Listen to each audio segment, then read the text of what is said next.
November ಕ್ರಾಂತಿ ಚರ್ಚೆಯ ನಡುವೆ ಸಿಎಂ ಬದಲಾವಣೆಯ ಚರ್ಚೆಯ ಬೆನ್ನಲ್ಲೇ ಯಾಗ ಹೋಮ ಹವನ ನಡೀತಾ ಇದೆ. ಹೋಮ ಹವನ ಮಾಡಿಸ್ತಾ ಇರುವುದು ಡಿಕೆ ಶಿವಕುಮಾರ್ ಅವರ ಆಪ್ತ. ನವೆಂಬರ್ ಕ್ರಾಂತಿಯ ಚರ್ಚೆ ದೊಡ್ಡ ಮಟ್ಟದಲ್ಲಿ, ಪವರ್ ಶೇರಿಂಗ್ ವಿಚಾರ ದೊಡ್ಡ ಮಟ್ಟದಲ್ಲಿ ಚರ್ಚೆ ಆಗ್ತಾ ಇದೆ. ಈ ನಡುವೆ ಹೋಮ ಹವನವನ್ನ ಮಾಡಿಸಲಾಗ್ತಾ ಇದೆ ಡಿಕೆ ಶಿವಕುಮಾರ್ ಅವರ ಆಪ್ತನ ಕಡೆಯಿಂದ. ಡಿಕೆ ಶಿವಕುಮಾರ್ ಸಿಎಂ ಆಗಬೇಕು ಅಂತ ಬೃಹತ್ ಯಾಗ, ದೊಡ್ಡ ಪ್ರಮಾಣದಲ್ಲಿ ಹೋಮ ಹವನ ನಡೀತಾ ಇರುವುದು. 5 ಹೋಮಕುಂಡ ರಚನೆ ಮಾಡಿ 2 ದಿನಗಳ ಕಾಲ ಯಾಗ. ರಾಜಶ್ಯಾಮಲ ಯಾಗ, ಚಂಡಿಕಾ ಯಾಗ, ರುದ್ರಯಾಗ, ಸುದರ್ಶನ ಯಾಗ, ಗಣಪತಿ ಹೋಮಕ್ಕೆ ಭರ್ಜರಿ ತಯಾರಿಯನ್ನ ಮಾಡಿಕೊಳ್ಳಲಾಗಿದೆ. 2 ದಿನಗಳ ಕಾಲ ನಿರಂತರವಾಗಿ ಹೋಮ ಹವನಗಳು. ಡಿಕೆ ಶಿವಕುಮಾರ್ ಅವರು ಸಿಎಂ ಆಗಬೇಕು ಅನ್ನುವಂತಹ ಸಂಕಲ್ಪವನ್ನ ಮಾಡಿ ಬಳ್ಳಾರಿಯ ಅಮೃತೇಶ್ವರ ದೇಗುಲದಲ್ಲಿ ನಡೀತಾ ಇರುವಂತಹ ಯಾಗ. ಆಂಧ್ರ, ತೆಲಂಗಾಣ ಮತ್ತು ತಮಿಳುನಾಡಿಂದ ಅರ್ಚಕರು ಬಂದಿದ್ದಾರೆ. ಬಾಲಾಜಿ ಕ್ಯಾಂಪ್ನ 25 ಅರ್ಚಕರಿಂದ ವಿಶೇಷವಾದಂತಹ ಪೂಜೆ ಪುನಸ್ಕಾರ, ಹೋಮ ಹವನ ನಡೀತಾ ಇರೋದು. ರಾಜಶ್ಯಾಮಲ ಯಾಗ ಮಾಡಿದ್ರೆ ಸಿಎಂ ಆಗುವ ನಂಬಿಕೆ ಇದೆ. ಈ ಹಿಂದೆ ತೆಲಂಗಾಣದಲ್ಲಿ ಕೆಸಿಆರ್, ಇನ್ನು ಆಂಧ್ರದಲ್ಲಿ ಜಗನ್ಮೋಹನ್ ರೆಡ್ಡಿ, ಚಂದ್ರಬಾಬು ನಾಯ್ಡು, ಈಗ ಇವರು ಕೂಡ ಸಿಎಂ ಆಗಿದ್ರು ಈ ಯಾಗವನ್ನ ನೆರವೇರಿಸಿದ ನಂತರದಲ್ಲಿ ಎನ್ನುವ ನಂಬಿಕೆ. ಹೀಗಾಗಿ ಡಿಕೆ ಶಿವಕುಮಾರ್ ಅವರು ಕೂಡ ಸಿಎಂ ಆಗಬೇಕು ಅಂತ ಬುಡ ಅಧ್ಯಕ್ಷ ಆಂಜನೇಯಲ್, ಡಿಕೆ ಶಿವಕುಮಾರ್ ಅವರ ಆಪ್ತ, ಅವರಿಂದ ಯಾಗವನ್ನ ನಡೆಸಲಾಗ್ತಾ ಇದೆ. ಸರ್, ಇದು ರಾಜ್ಯ ಶ್ಯಾಮಲ ಯಾಗ ಅಂತೇಳಿ ಭಾರಿ ದೊಡ್ಡ ಯಾಗ. ನನಗೆ ತಿಳಿದ ಮಟ್ಟಿಗೆ ನಮ್ಮ ಕರ್ನಾಟಕದಲ್ಲಿ ಮಾಡ್ತಾರೆ ಇಲ್ಲ ಗೊತ್ತಿಲ್ಲ, ಹೈದರಾಬಾದಲ್ಲಿ ಮಾಡೋರಿದ್ದಾರೆ ಅಂತೇಳಿ ಹೈದರಾಬಾದಿಂದ ಕರೆಸಿದ್ವಿ ಸ್ವಾಮೀಜಿಗಳನ್ನ. ಇದು ಮಾಡಿದ್ರೆ ಭಾರಿ ಶಕ್ತಿವಂತ ಆದಂಥ ಶಕ್ತಿ ಬರ್ತದೆ. ಈ ರಾಜ್ಯದಂಥ ನಮ್ಮ ಗುರುಗಳಾದಂಥ ಸನ್ಮಾನ್ಯ ಡಿ ಕೆ ಶಿವಕುಮಾರ್ ಅವರು ಮುಖ್ಯಮಂತ್ರಿ ಆಗಬೇಕು ಅಂತೇಳಿ ಈ ಯಾಗವನ್ನು ಹಮ್ಮಿಕೊಂಡಿದ್ದೇವೆ. ಇದು ಸುಮಾರು ಒಂದು 5 ಯಾಗ ಅಟ್ ಎ ಟೈಮ್ ನಡೀತಿದೆ. ಇವತ್ತು ಬೆಳಿಗ್ಗೆ 4 ಗಂಟೆಗೆ ಸ್ಟಾರ್ಟ್ ಆಗಿದೆ. ನಾಳೆ ಸಾಯಂಕಾಲವರೆಗೂ ಕೂಡ ಈ ಯಾಗ ಇರ್ತದೆ. ಈ ಯಾಗದಲ್ಲಿ ಭಾರಿ ವಿಶೇಷವಾದಂಥ ಶಕ್ತಿ ಇದೆ. ವಿಶೇಷವಾದಂಥ ಈ ನಂಬಿದವ್ರನ್ನ ಯಾರು ಕೈ ಬಿಡೋಲ್ಲ ಅಂಥೇಳಿ ಈ ಯಾಗನ ಏನು ಹೇಳ್ತಾರೆ, ಈ ಯಾಗನ ನಾವು ನಂಬಿದ್ದೀವಿ. ನಾವು ನಮ್ಮ ಮಿಸ್ಸಸ್ಸು ನಂಬಿ ದೇವರ ಮುಂದೆ ನಾವು ಕೈ ಜೋಡಿಸಿ ಯಾಗ ಏನನ್ನ ಮಾಡಿ ನಮ್ಮ ಸಾಹೇಬರನ್ನ ಡಿ ಕೆ ಶಿವಕುಮಾರ್ ಅವ್ರನ್ನ ಮುಖ್ಯಮಂತ್ರಿ ಈ ರಾಜ್ಯಕ್ಕೆ ಮಾಡಬೇಕು ಅಂತೇಳಿ ದೇವ್ರ ಮುಂದೆ ಬೇಡ್ಕೊತಾ ಇದ್ದೀವಿ. ಯಾಗದ ವಿಶೇಷ ಏನಂತಂದರೆ, ಈಗನ ಸ್ವಾಮೀಜಿಗಳು ಹೇಳ್ತಿದ್ರು ಆಂಧ್ರದಲ್ಲಿ ಮಾಡಿದ್ದೀವಿ, ಅವ್ರು ಸಿ ಎಮ್ ಆದರು, ಮತ್ತು ಜಗನ್ ಅವ್ರಿಗೆ ಮಾಡಿದ್ದೀವಿ, ಅವ್ರು ಸಿ ಎಮ್ ಆದರು ಅಂತ ಈಗ ತಾನೇ ಸ್ವಾಮೀಜಿಗಳು ನಾವು ಹೈದರಾಬಾದಿಂದ ಕರೆಸಿದವರು ಹೇಳಿದರು. ಅಷ್ಟಕ್ಕೆ ಮುಂಚೆ ನಮಗೆ ಗೊತ್ತಿದ್ದಿಲ್ಲ. ಯಾಗ ದೇವರು ಒಳ್ಳೇದು ಮಾಡಲಿ ಅಂತ ನಮ್ಮ ಮಿಸ್ಸಸ್ಸು ನಾವು ಬೇಡ್ಕೊತಾ ಇದ್ದೀವಿ.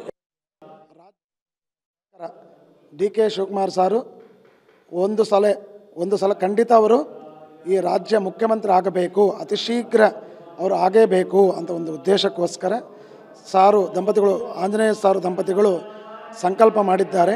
ಆದ್ದರಿಂದ ಶೃಂಗೇರಿಯಿಂದ, ಹಾಗೆ ಹೈದರಾಬಾದ್ನಿಂದ, ವಿಜಯವಾಡ, ತಿರುಪತಿ ಎಲ್ಲ ಕಡೆಯಿಂದ ಪುರೋಹಿತರನ್ನೆಲ್ಲ ಕರೆಸಿಬಿಟ್ಟು ಅವರ ಸಮ್ಮುಖದಲ್ಲಿ ಈ ಎಲ್ಲ ಕಾರ್ಯಕ್ರಮಗಳು ನಾವು ಮಾಡ್ತಾ ಇದ್ದೀವಿ.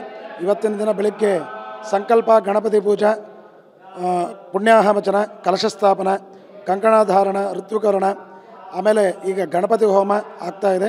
ಹಾಗೆ ಜಾತಕರೀತ್ಯ ದೋಷಗಳು ಏನಾದರೂ ಡಿ ಕೆ ಶಿವಕುಮಾರ್ ಸಾರಲ್ಲಿ ಜಾತಕರೀತ್ಯ ದೋಷಗಳಿದ್ದರೂ ಕೂಡ ಅದು ಕಳಿಬೇಕು, ರಾಜ್ಯ ಪ್ರಾಪ್ತಿ ಅತಿ ಶೀಘ್ರ ಆಗಬೇಕು ಅಂತ ಉದ್ದೇಶಕ್ಕೋಸ್ಕರ ನವಗ್ರಹ ಹೋಮ, ಹಾಗೆ ರುದ್ರ ಹೋಮ, ಹಾಗೆ ಚಂಡಿಕಾ ಪರಮೇಶ್ವರಿ ಚಂಡಿ ಯಾಗ ಮಾಡಿದರೆ ಫಲ ಏನಂದರೆ ಅತಿ ಶೀಘ್ರ ಫಲ ಸಿಗ್ತದಂತ. ರಾಜಶ್ಯಾಮಲ ಮಾಡಿದರೆ ರಾಜ್ಯ ಪ್ರಾಪ್ತಿ, ರಾಜ್ಯ ಅಧಿಕಾರ ಅತಿ ಶೀಘ್ರ ಸಿಗುತ್ತದೆ ಅಂತ ಉದ್ದೇಶಕ್ಕೋಸ್ಕರ ನಾವು ಈ ಕಾರ್ಯಕ್ರಮ ಮಾಡ್ತಾ ಇದ್ದೀವಿ. ಅದು ಆಂಜನೇಯ ಸಾರು ದಂಪತಿಗಳು ವಿಶೇಷವಾಗಿ ಅವರೊಂದು ಮುಖ್ಯಮಂತ್ರಿ ಆಗಬೇಕಂತ ಉದ್ದೇಶಕ್ಕೋಸ್ಕರನೇ ಈ ಸಂಕಲ್ಪದಲ್ಲಿ ಇಷ್ಟು ಸಕಲ ವ್ಯವಸ್ಥೆಗಳು ಮಾಡಿ ಇದರಲ್ಲಿ ಇವತ್ತಿನಿಂದ ನಾಳೆ ಮಧ್ಯಾಹ್ನ ತನಕ ವಿಶೇಷವಾಗಿ ಈ ಯಜ್ಞಗಳು, ಹೋಮಗಳು, ಅಭಿಷೇಕಗಳು, ಅರ್ಚನೆಗಳು ವಿಶೇಷವಾಗಿ ನಡೀತಾ ಇದೆ. ಸಿದ್ದರಾಮಯ್ಯ ಅವರನ್ನ ಸಿಎಂ ಸ್ಥಾನದಿಂದ ಕೆಳಗಿಳಿಸಿದ್ರೆ ಕಾಂಗ್ರೆಸ್ ಕಥೆ ಕ್ಲೋಸ್ ಆಗುತ್ತೆ. ಸಿಎಂ ಸಿದ್ದರಾಮಯ್ಯನವರ ಪರವಾಗಿ ಬಿಜೆಪಿಯ ಮುಖಂಡರ ಬ್ಯಾಟಿಂಗ್. ಸಿಎಂ ಸ್ಥಾನದಿಂದ ಸಿದ್ದರಾಮಯ್ಯ ಅವರನ್ನ ಕೆಳಗಿಳಿಸಿದ್ರೆ ಅಲ್ಲಿಗೆ ಕಾಂಗ್ರೆಸ್ನ ಕಥೆ ಕ್ಲೋಸ್. ಸಿದ್ದರಾಮಯ್ಯ ಪರ ಬಿಜೆಪಿ ಮುಖಂಡರ ಬ್ಯಾಟಿಂಗ್. ಕೋಲಾರದಲ್ಲಿ ಮಾಜಿ ಸಚಿವ ವರ್ತೂರು ಪ್ರಕಾಶ್ ಮಾತನಾಡಿರೋದು ಸಿಎಂ ಪರವಾಗಿ. ಕೋಲಾರದಲ್ಲಿ ದಾಸಶ್ರೇಷ್ಠ ಕನಕದಾಸರ ಜಯಂತಿ ವೇಳೆ ಹೇಳಿಕೆ ಕೊಟ್ಟಿದ್ದಾರೆ. ಸಿಎಂ ಅವರು ಕುರುಬ ಸಮಾಜಕ್ಕೆ ಮಾತ್ರ ನಾಯಕರಲ್ಲ, ಸಿಎಂ ಸಿದ್ದರಾಮಯ್ಯ ಅವರು ಅಹಿಂದ ವರ್ಗದ ನಾಯಕರವರು. ಇತ್ತೀಚೆಗೆ ಸಿಎಂ ಸ್ಥಾನದಿಂದ ಕೆಳಗಿಳಿಸುವ ಹೇಳಿಕೆಗಳು ಕೇಳಿ ಬರ್ತಾ ಇದೆ. ಬಿಜೆಪಿ ಹಾಗೂ ಕಾಂಗ್ರೆಸ್ ಪಕ್ಷದ ನಾಯಕರು ಆ ಬಗ್ಗೆ ಹೇಳಿದ್ದಾರೆ. ಸಿಎಂ ಸ್ಥಾನದಿಂದ ಸಿದ್ದರಾಮಯ್ಯನವರನ್ನ ಏನಾದರೂ ಇಳಿಸಿದ್ರೆ ಅಲ್ಲಿಗೆ ಕಾಂಗ್ರೆಸ್ ಖಾತೆ ಕ್ಲೋಸ್ ಆಗುತ್ತೆ ಅಂತ ಹೇಳಿದ್ದಾರೆ. ಸಿದ್ದರಾಮಯ್ಯ ಅಲ್ಲ ಈ ರಾಜ್ಯದ ಮುಖ್ಯಮಂತ್ರಿ. ಈ ರಾಜ್ಯದಲ್ಲಿ 80% ಐದ ಜನ ಮುಖ್ಯಮಂತ್ರಿ ಸ್ಥಾನದಲ್ಲಿ ಇರ್ತಕ್ಕಂಥದ್ದು. 80%. ನಾನು ಕರೆ ಕೊಡ್ತಾ ಇದ್ದೀನಿ ಈ ರಾಜ್ಯದ ಜನತೆಗೆ. ಕಾಂಗ್ರೆಸ್ ಪಕ್ಷದ ಹೈಕಮಾಂಡ್ ಏನಾದ್ರೂ ಸಿದ್ದರಾಮಯ್ಯನ ಕುರ್ಚಿಗೆ ನನ್ನ ಕೈ ಇಕ್ಕಿದ್ರೆ ಸುಮಾರು ಒಂದು 25 ಲಕ್ಷ ಜನ ಕಾಂಗ್ರೆಸ್ ಪಕ್ಷಕ್ಕೆ ನಾವು ಹೋಗಿ ಗೆಲುವು ಮಾಡಬೇಕು ಅಂತಕ್ಕಂಥ ಮಾತನ್ನ ಈ ರಾಜ್ಯದ ಜನತೆಗೆ ಕರೆ ಕೊಡ್ತಾ ಇದ್ದೀನಿ. ಸಿದ್ದರಾಮಯ್ಯನ ಕತೆ ಏನಾದ್ರು ಕೈ ಇಕ್ಕಿದ್ರೆ ಅವತ್ತು ಕಾಂಗ್ರೆಸ್ನ ಮುಗಿಸ್ದಂಗೆ, ಸ್ಮಶಾನಕ್ಕೆ ಹೋದಂಗೆ, ಕಾಂಗ್ರೆಸ್ ಕತೆ ಕ್ಲೋಸ್ ಆದಂಗೆ. ಯಾವುದೇ ಕಾರಣಕ್ಕೂ ಹೈಕಮಾಂಡ್ಗೆ ಪಕ್ಷಾತೀತವಾಗಿ ಅಹಿಂದ ವರ್ಗದ ಪರವಾಗಿ, ಅಹಿಂದ ವರ್ಗದ ಜನರ ಪರವಾಗಿ ನಾನು ಇವತ್ತು ಹೇಳಿಕೆ ಕೊಡ್ತಾ ಇದ್ದೀನಿ. ಏನಾದ್ರೂ ನಾವು ಕಂಟೆಕ್ಟ್ ಬಂದ್ರೆ ಈ ರಾಜ್ಯದ 80% ಅಹಿಂದ ವರ್ಗಗಳು ಕೂಡ ಒಗ್ಗಟ್ಟಿಂದ ಇದ್ದು, ಅಲ್ಪಸಂಖ್ಯಾತರು ಇರ್ಬೋದು, ಪರಿಶಿಷ್ಟ ಜಾತಿ ಇರ್ಬೋದು, ಎಲ್ಲ ಅಹಿಂದ ವರ್ಗಗಳು ಕೂಡ ಒಗ್ಗಟ್ಟಿಂದ ನಾವೆಲ್ಲ ಸಿದ್ದರಾಮಯ್ಯ ಹಿಂದೆ ನಿಲ್ಲಬೇಕು ಅಂತಕ್ಕಂಥ ಮಾತನ್ನ ಈ ಸಂದರ್ಭದಲ್ಲಿ ಹೇಳಕ್ ಇಷ್ಟಪಡ್ತೇನೆ. ದೆಹಲಿಯಲ್ಲಿ ಸಿದ್ದರಾಮಯ್ಯ ಬಣದ ಡಿನ್ನರ್ ಮೀಟಿಂಗ್ ಆಯೋಜನೆ ಆಗಿದೆ. ಸಂಸದ ಹಿಟ್ನಾಳ್ ಮನೆಯಲ್ಲಿ ಸಿದ್ದು ಬಣಕ್ಕೆ ಔತಣಕೂಟವನ್ನ ಆಯೋಜಿಸಲಾಗಿದೆ. ದೆಹಲಿಯಲ್ಲಿದು ಸಿದ್ದರಾಮಯ್ಯ ದೆಹಲಿ ಪ್ರವಾಸದ ವೇಳೆ ಔತಣಕೂಟ. ಸಿದ್ದರಾಮಯ್ಯ ಆಪ್ತ ಸಂಸದ ರಾಜಶೇಖರ್ ಹಿಟ್ನಾಳ್ ಆಯೋಜನೆ ಮಾಡಿರುವಂತಹ ಡಿನ್ನರ್ ಔತಣಕೂಟ. ನವೆಂಬರ್ 15ರ ನಂತರ ಸಿಎಂ ಬೆಂಬಲಿಗರಿಗೆ ಔತಣಕೂಟ. ಸಚಿವರು, ಶಾಸಕರು, ಸಂಸದರಿಗೆ ಈ ಔತಣಕೂಟವನ್ನು ಏರ್ಪಾಡು ಮಾಡಲಾಗಿದೆ. 15ನೇ ತಾರೀಕು, 15ರ ನಂತರ ಆಯೋಜನೆ ಮಾಡಲಾಗಿದೆ.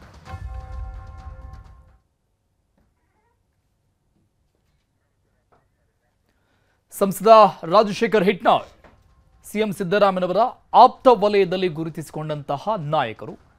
ಸಂಸದ ಸಿಎಂ ಸಿದ್ದರಾಮಯ್ಯನವರ ಆಪ್ತ ಬಳಗ ಏನಿದೆ ಆ ಬಣದವರು ಅವರಿಗಾಗಿ ಔತಣಕೂಟ ನವೆಂಬರ್ 15ರ ನಂತರದಲ್ಲಿ ದೆಹಲಿಯಲ್ಲಿ ಆಯೋಜನೆ ಮಾಡಲಾಗಿದೆ. ಹಾಸನ ಜಿಲ್ಲೆಯ ಮಲೆನಾಡು ಭಾಗದಲ್ಲಿ ಕಾಡಾನೆಗಳ ಹಾವಳಿ ಹೆಚ್ಚಾಗಿದೆ. ಬೇಲೂರು ಹಾಗೂ ಬಿಕೋಡು ಮುಖ್ಯ ರಸ್ತೆಯಲ್ಲಿ ಗಜಗಾಂಭೀರ್ಯದಿಂದ ನಡೆದು ಹೋಗ್ತಾ ಇರುವಂತಹ ದೃಶ್ಯ ಮೊಬೈಲ್ನಲ್ಲಿ ಸರಿಯಾಗಿದೆ. ಕಾಡಾನೆ ಭೀಮನಿಗೆ ಎಸ್ಕಾರ್ಟ್ ಮಾಡಿದ್ದಾರೆ ಅರಣ್ಯ ಇಲಾಖೆ ಸಿಬ್ಬಂದಿ. ರಸ್ತೆಯಲ್ಲಿ ನಡೆದುಕೊಂಡು ಬಂದು ಬಿಕ್ಕೋಡು ಎಸ್ಟೇಟ್ ಒಳಕ್ಕೆ ಹೋಗಿದ್ದಾನೆ ಕಾಡಾನೆ ಭೀಮ. ಕಾಡಾನೆ ಎಂಟ್ರಿ ಆದ ತಕ್ಷಣ ಎಸ್ಟೇಟ್ನಲ್ಲಿ ಕೆಲಸ ಮಾಡ್ತಾ ಇದ್ದ ಕಾರ್ಮಿಕರನ್ನ ಮನೆಗೆ ಕಳಿಸಿದ್ದಾರೆ ಎಸ್ಟೇಟ್ನ ರೈಟರ್. ಏನ್ ಮರಿ ಆನಿದು, ಏನ್ ಸೈತಾನ ಆನಿದು,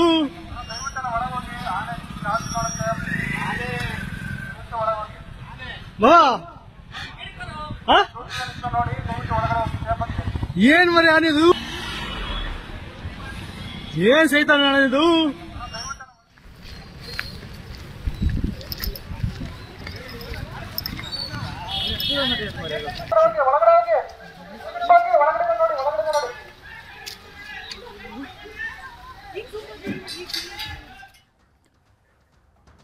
ಕಾಡಾನೆ ಗಜಗಾಂಭೀರ್ಯದಿಂದ ನಡೆದುಕೊಂಡು ಹೋಗ್ತಾ ಇರುವಂತಹ ಆ ದೃಶ್ಯವನ್ನು ನೋಡ್ತಾ ಇದ್ವಿ. ಎಸ್ಟೇಟ್ನಲ್ಲಿ ಕಾರ್ಮಿಕರು ಜೀವ ಭಯದಲ್ಲೇ ಕೆಲಸ ಮಾಡುವಂತಹ ದುಸ್ಥಿತಿ ಪರಿಸ್ಥಿತಿ ಈ ಭಾಗದಲ್ಲಿ ಕೆಲ ದಿನಗಳಿಂದ ಇದ್ದೇ ಇದೆ. ಕಾಡಾನೆ ದಾಳಿಗೆ ಅನೇಕರು ಬಲಿಯಾಗಿರುವಂತಹ ವರದಿಗಳಾಗ್ತಾ ಇರುವಂಥದ್ದು. ಮಲೆನಾಡು ಭಾಗದಲ್ಲಿ ಕಾಡಾನೆಗಳ ಹಾವಳಿ ಮಿತಿಮೀರಿ ಹೋಗಿದೆ. ಕಾಡಾನೆ ಭೀಮಾನ ಎಂಟ್ರಿ ಕೂಡ ಆಗಿತ್ತು. ಮತ್ತೆ ಎಸ್ಕಾರ್ಟ್ ಸಮೇತವಾಗಿ ಕಾಡಿನೊಳಕ್ಕೆ ಬಿಡುವಂತಹ ಪ್ರಕ್ರಿಯೆ ನಡೆದಂತಹ ಸಂದರ್ಭದ ದೃಶ್ಯ ಇದು.